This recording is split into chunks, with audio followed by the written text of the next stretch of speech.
was a pretty wild midweek for the Champions League. Another Bundesliga team decided to drop an inordinate amount of goals. Real was stifled, Atleti destroyed, and England made it through it all with wins across the board. All in all, we've decided we don't hate the league stage. UCL Chaos considered today on Coffee with a Kick. Hello and welcome back to Coffee with a Kick. On the other side of the Champions League now, Matchday 2 in the books, and it went exactly how we predicted if we had predicted it the way that it was supposed to go. Wasn't a great result. Let's break it down. Tuesday, really good for both of us, I thought. Wednesday, things didn't go according to plan for anybody on Tuesday. Even the things that I picked correctly did not go the way I had thought. But we'll get started at the top of things on Tuesday. Before we do get into it, though, any overarching points that you want to hit before we get started? Keegan. He's Keegan, I'm Xander. Got the introductions in. You know, Champions League is proving to be anyone's field at this point. The new format seems to be playing favorites to teams like Brest, a few other teams like Atalanta, Feyenoord even. And getting these points early is going to be pretty crucial to moving on. So it's anyone's ball game out here. Yeah, there's no more group of death is like the huge thing about it, you know? There's no one has an easy path and no one has an incredibly hard path. Because even within those pods, it's like you play different people. Each person has a different combination of opponents. So you could get stuck with playing a Man City, but then you're going to get a different. But then you might get someone easier in pod B or whatever, that second tier of team. So it is. It's not leveling the playing field, but it's certainly making it a more equitable draw across the board, I feel like. So it's some interesting competition, and we will see how we're going to cover. We decided in between episodes that we'll do a full table breakdown after the next match day. We picked three, and then leading up to the last one, and then for the knockout stages, which will occur after we are done with the 8 match days of this league stage. So to begin on Tuesday. We'll cover the ones we didn't cover last time very briefly. Shakhtar gets... Oh, wait, what? I did. You know what I did? I did the same thing I did in the last episode. That's a Wednesday match, bro. That's a Wednesday match. You got to help me out here. You really like these Wednesday afternoon matches. Those Wednesday afternoon matches. All right, first up, Salzburg and Brest. Brest continues to impress. 4-0 victory over RB Salzburg at RB Salzburg. I did... pick that one correct. We both picked that one correctly. It was a great start. Like I said, great start to Tuesday. RB Salzburg loses to Brest.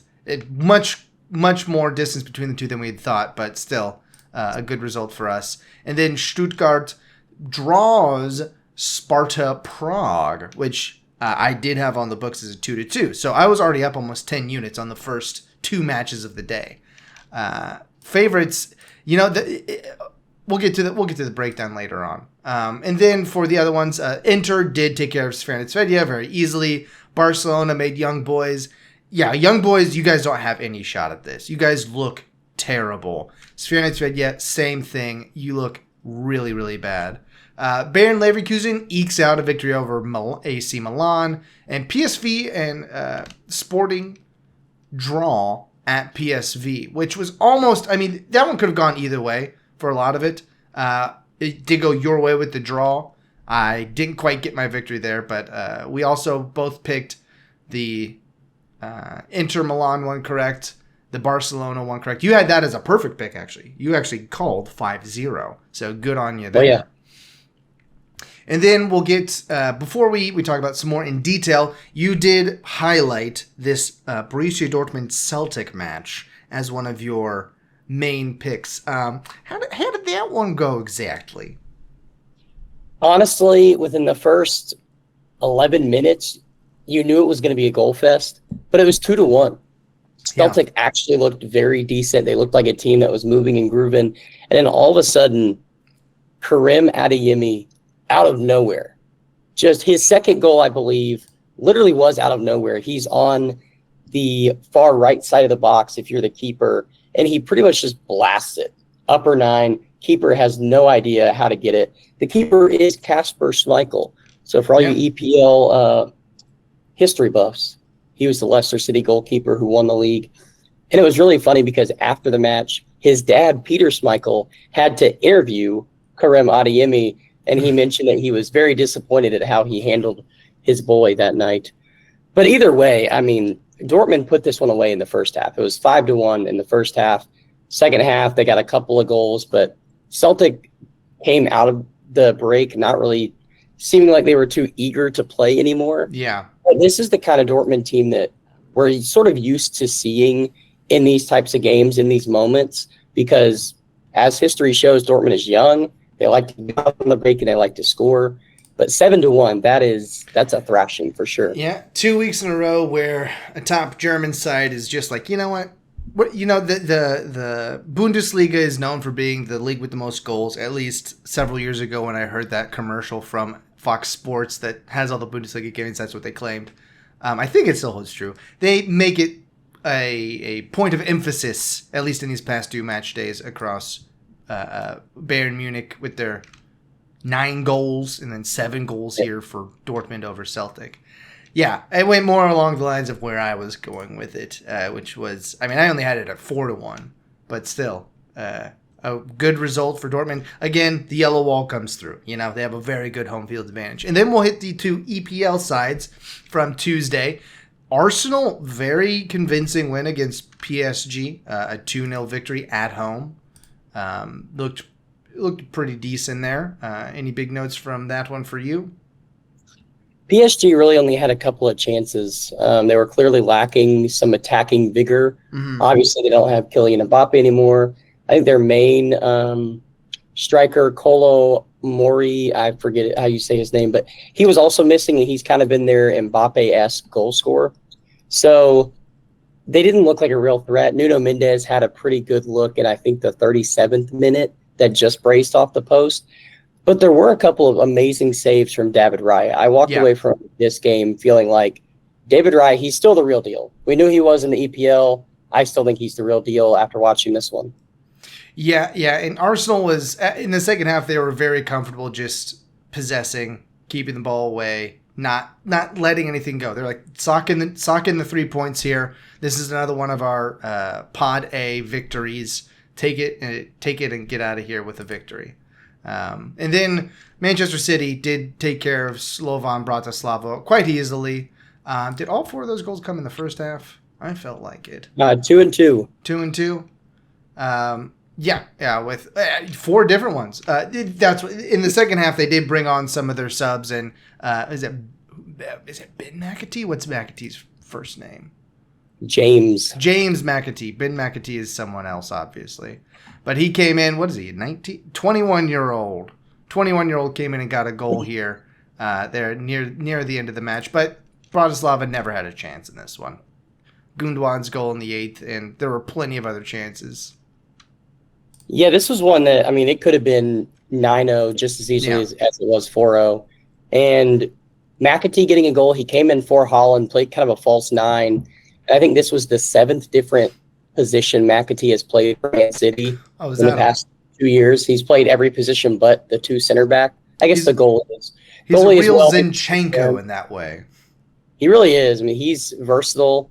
You saw he can play a false 9 and score. But, yeah, not a lot to say about it.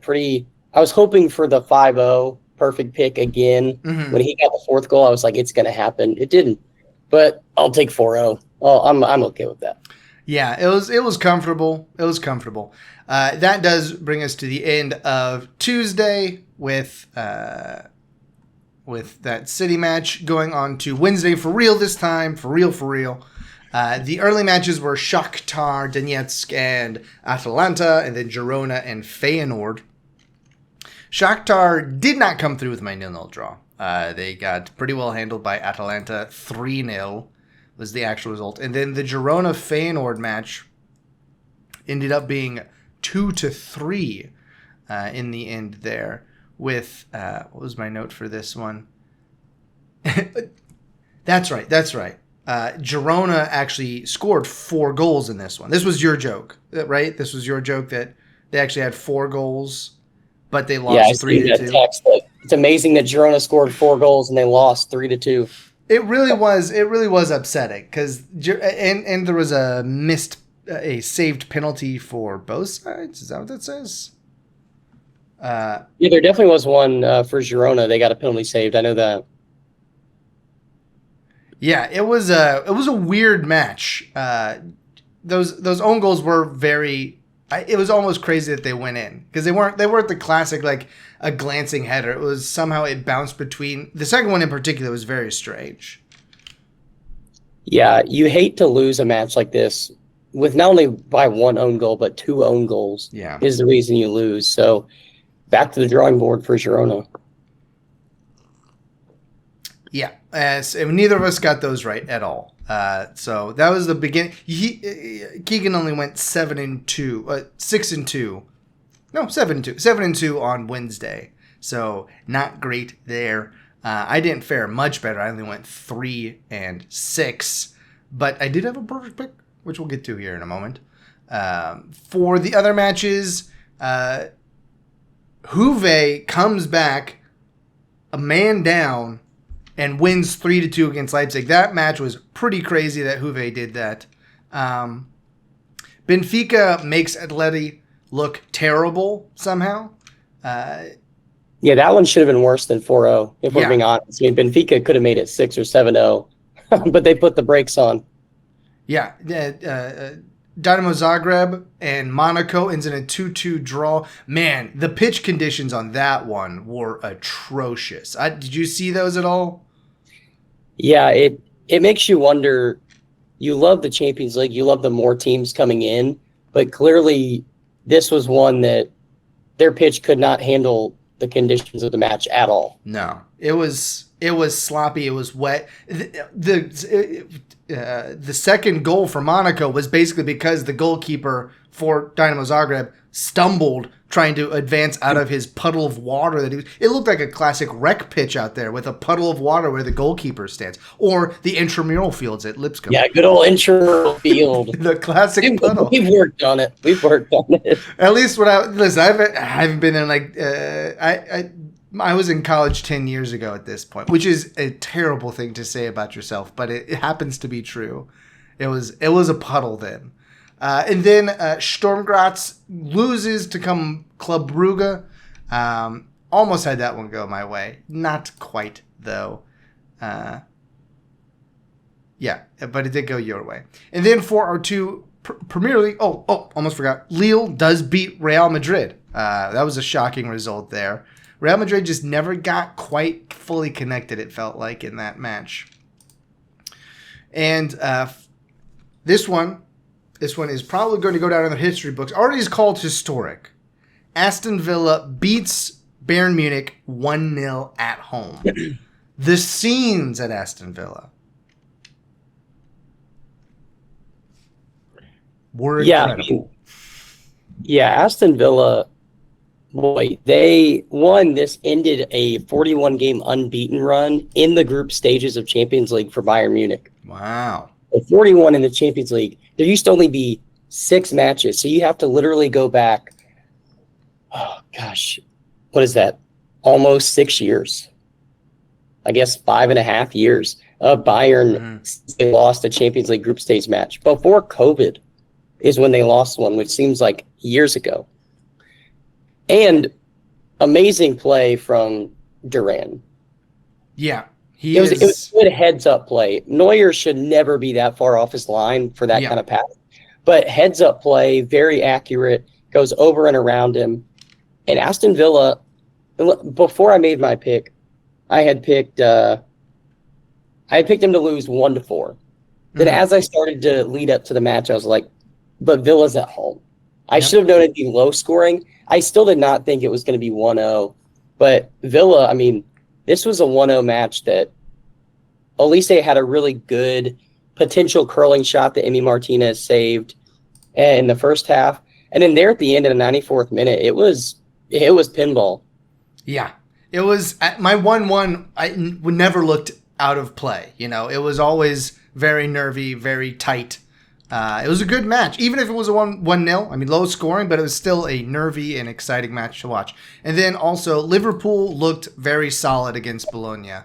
They're at home with their victory coming with the 11th minute goal by McAllister and then Mo Salah sealing it in the 75th minute in the second half. A pretty sort of like a low stakes affair, kind of.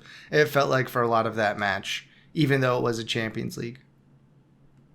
Yeah, one of those where Bologna knew they were the lesser side. So once they went down 1-0, they kind of were already knew they were going to lose the match.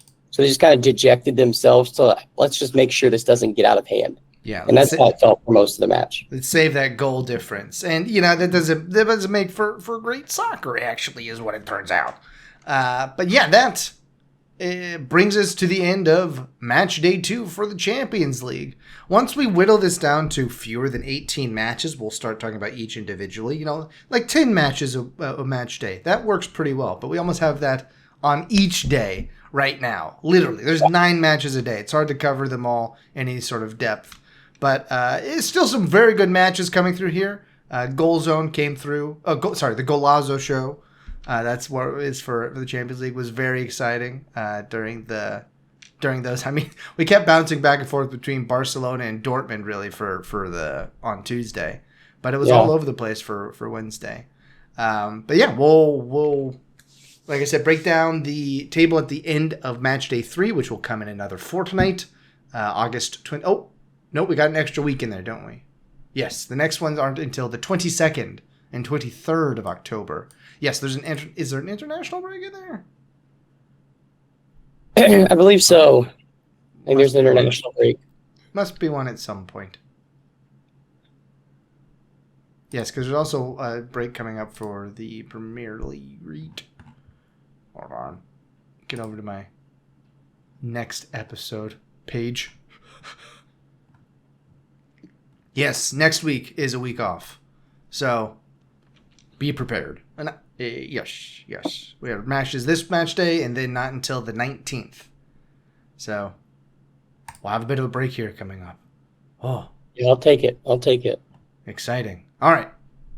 But that brings us to the end of match day 2 for the Champions League. And until we see you again, is that how I want to do this now? Why don't you go ahead and grab your coffee, watch some soccer, and we'll see you on the other side.